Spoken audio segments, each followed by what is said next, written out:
Genesisy toko 4:7.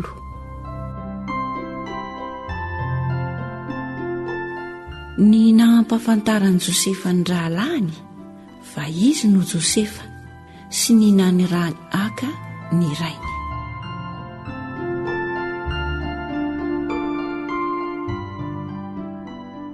Ary Josefa nanome teny ny mpikarakara ny tao an-tranony ka nanao hoe: fenoy hanina ny lasakan'ireo lehilahy ireo araka izay zaka ny hoentina, ary ataovy eo ambavany lasakany avy ny volany isan-daha, ary ny kapokako dia ilay kapoka volafotsy ataovy eo ambavany lasakan'ilay faralahy mba amin'ny vola hamidiny vary.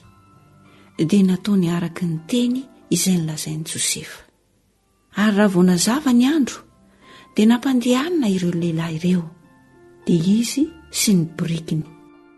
Ary rehefa tafavoaka ny tanàna izy ka tsy mbola lasan-davitra, dia hoy Josefa tamin'ny mpikarakara ny tao an-tranony: andeha arao ireny lehilahy ireny. Ary rehefa tratrao izy dia ataovy aminy hoe: nahoana nareo no namaly ratsy ny soa? Tsy iny va no fisotroan'ny tompoko sy famantarany zavatra? Ratsy zao ataonareo zao. Dia nahatratra azy raha lehilahy ka nilaza izany teny izany taminy. Ary hoy izy ireo taminy: nahoana tompoko lahy dia miteny toy izany? Sanatria ampanomponao ny hanao zavatra toy izany. Indro fa ny vola izay hitanay teo ambavany lasakanay aza naverinay indray taty aminao avy tany amin'ny tany Kanana, ka ataonay ahoana ny fangalatra volafotsy na volamena ao amin'ny tranon'ny tomponao? Izay anankiray amin'ny mpanomponao ahitana izany dia oka ho vonoina izy, ary zahay kosa dia ho andevo ny tompoko lahy. Dia hoy izy: oka ary atao araka ny teninareo. Izay ahitana izany dia ho andevoko, fa ianareo tsy hanantsiny. Ary samy nampidina faingana ny lasakany tamin'ny tany izy, ka samy nanokatra ny lasakany avy. Dia nikaroka fatratra raha lehilahy, ka tamin'ny lahy matoa no nanomboany, ary tany faralahy no ny hafarany, ka tao amin'ny lasakany Benjamina no nahitana ilay kapoaka. Ary samy nandritra ny fitafiana izy, dia nanaingina ny entany tamin'ny borikiny avy ka niverina ho any an-tanàna. Ary Joda sy ny rahalahiny niditra tao an-tranon'i Josefa, fa mbola tao izy, dia nidaboka tamin'ny tany teo anatrehany. Ary hoy Josefa taminy: ahoana izao zavatra nataonareo zao? Tsy fantatrareo va fa izay lehilahy tahaka dia mahay mamantatra zavatra tokoa? Ary hoy Joda: inona ny teny ataonay amin'ny tompoko lahy? Inona intsony no lazainay? Ary ataonay ahoana ny fialatsiny? Andriamanitra efa nahita ny eloko ny mpanomponao. Koa indreto samy ho andevo ny tompoko lahy, na izahay na ilay nahitana ny kapoaka tao aminy. Nefa hoy Josefa: sanatria ihany ianao izany. Izay lehilahy nahitana ny kapoaka tao aminy ihany no andevoko, fa ianareo kosa dia miakara soamantsara ho any amin'ny rainareo. Dia nanantona azy Joda ka nanao hoe: mba ianao kely aho tompoko lahy. Oka ny mpanomponao andahateny kely eto anatrehan'ny tompoko lahy.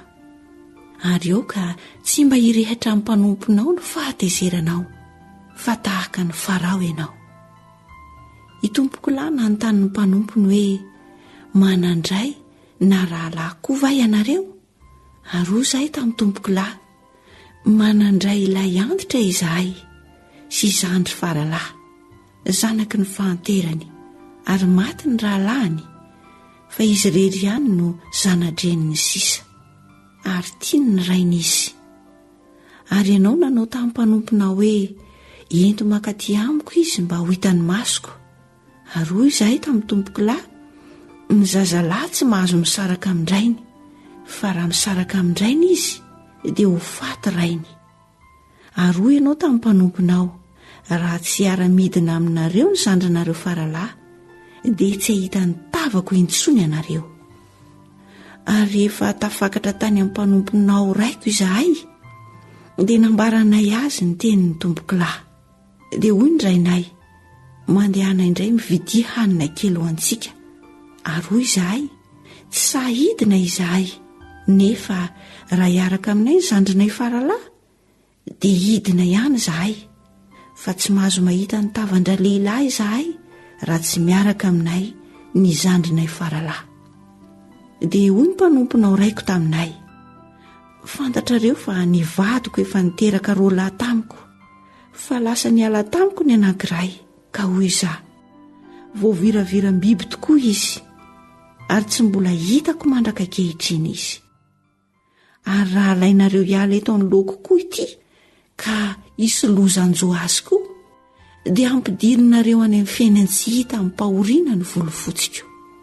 Ho ankehitriny, raha tonga any amin'ny mpanomponao raiko aho ka tsy tafaraka aminay ny zaza, fa ny ainy mifamatotra amin'ny ain'ny zaza, ko raha hitany fa tsy eo ny zaza dia ho faty izy, ary ny mpanomponao ampidina ny volofotsy ny mpanomponao rainay ho any amin'ny fiainany tsy hita amin'ny alahelo.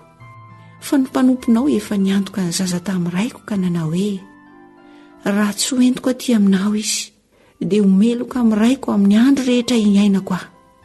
Ko ankehitriny, trarantitra ianao, oka ny mpanomponao hitoetra ho andevon'ny tompokilahy hisolo ny zaza, fa aoka ny zaza hiara-miakatra amin'ny rahalahiny.